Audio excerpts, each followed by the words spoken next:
ఉమ్మడి ఆదిలాబాద్ జిల్లాలో స్వాతంత్ర సమరయోధుడు, సంఘ సంస్కర్త బాబు జగజ్జీవన్ రామ్ చేసిన సేవలు మరువలేనివని ఎమ్మెల్యే పాయల్ శంకర్ అన్నారు. వర్ధంతి పురస్కరించుకొని ఆదిలాబాద్ పట్టణంలో చౌక్ చౌరస్తాలోని ఆయన విగ్రహానికి పూజ పునస్కారాలు చేశారు. బాబు జగజ్జీవన్ రామ్ ఆశయాలను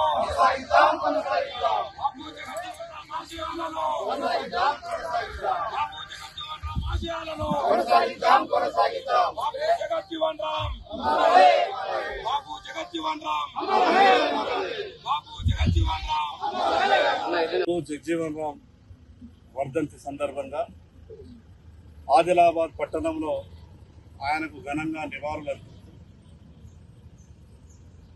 ఈ దేశంలో అంబేద్కర్ గారికి ఆయనకు సమానంగా దళితుల పట్ల, దళిత జాతి అభివృద్ధి పట్ల, ఈ దేశ ఉన్నత పట్ల ఉన్నటువంటి ఆయన ఆలోచనలు 50 సంవత్సరాల తన రాజకీయ జీవితంలో 30 సంవత్సరాలు అనేకమైనటువంటి పదవులు అనుభవించి అనేకమైనటువంటి ఆ పదవులకు ఒక వన్నె తెచ్చినటువంటి మహానుభావుడు.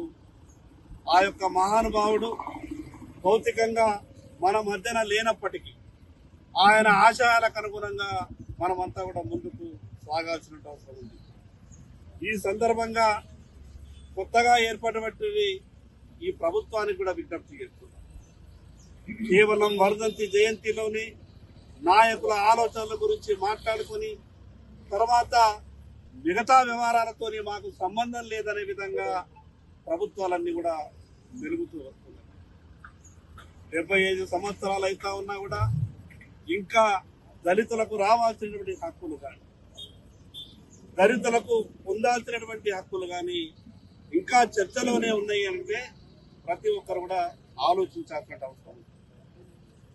గత ప్రభుత్వంలో కూడా ఏ రకంగా దళితులకు న్యాయం జరిగిందో, ఎక్కడెక్కడ ఏ విషయాలలో లోపాలున్నాయో ఆ లోపాలన్నిటి కూడా సరిదిద్దుకొని గత ప్రభుత్వం ఇచ్చినటువంటి అది మంచి హామీ అయితే ఆ హామీని కూడా దాన్ని పూర్తి చేసే ప్రయత్నము ఈ ప్రభుత్వం చేయాలి. మరొక్కసారి ఆదిలాబాద్ జిల్లా ప్రజలందరి తరఫున ఆయనకు ఘనంగా నివాళులు అర్పిస్తూ బాబు జగజ్జీవన్ రామ్ ఆశయాలని మనమంతా కూడా కలిసి ముందుకు తీసుకెళ్దామని ఈ సందర్భంగా తెలియజేస్తున్నాం.